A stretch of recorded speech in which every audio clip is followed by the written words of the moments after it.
you have your own natural genius that's different necessarily from me. You have a different approach to power.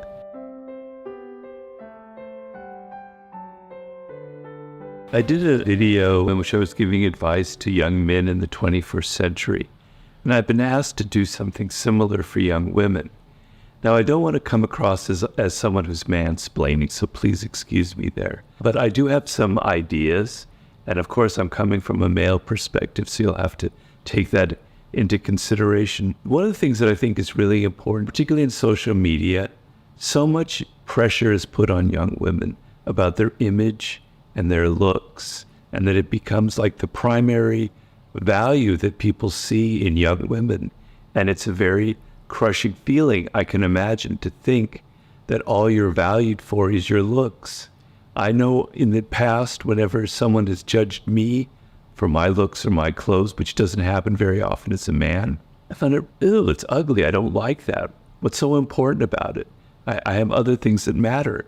So the thing is, you have something else that matters so much more than your looks and your image, and you need to key into that. And you need to continually tell yourself that your mind, your spirit, what you contribute to the world is infinitely more important than that image and that look.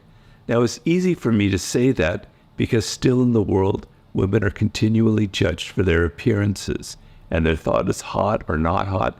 And it's hard to let go of that because, it's where you get attention.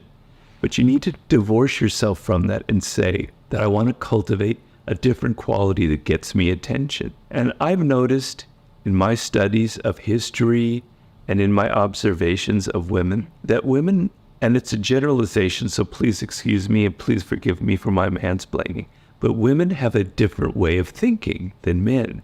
Now, this is hard to generalize because it crosses all kinds of gender boundaries, and there are plenty of men who have a more feminine mindset and women who have a masculine mindset, so please understand that.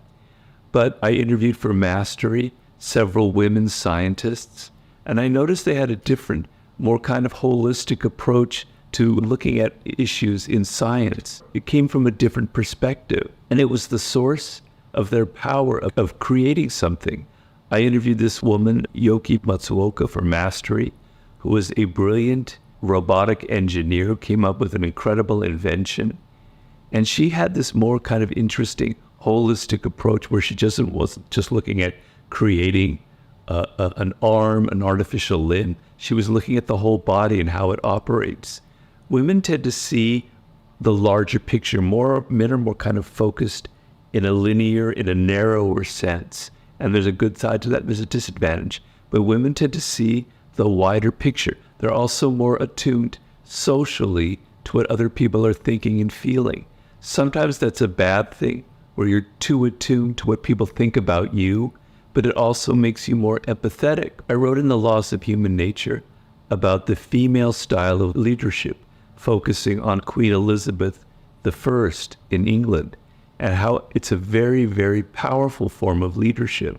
And I advise you to go look at that chapter and see what I was saying about that. I also have a chapter about gender and men and women and the different accessing for men their feminine side and for women their masculine side. The point of what I'm trying to say here is that you have your own natural genius that's different necessarily from me. You have a different approach to power. And some people have asked me to write a 48 Laws of Power for women. And I don't think I'll ever get there, unfortunately, because it would be too difficult for me to be able to do that. But you are dealing with different power issues. It's a lot harder for you because you're judged on higher standards. You do one small thing, if you're ever mean or something, people judge you negatively. But the point is that if you yourself value your thinking, your ideas, your creativity, or you contribute in the invisible realm that has nothing to do with appearances, the invisible realm, meaning the realm of ideas, even in a spiritual sense, that will be a value that will ground you in life as opposed to being lost in that hall of mirrors where everything is about appearances and image. So start your whole thing in life thinking, I'm not going to get lost in that. What I value more than anything else is my mind and developing it.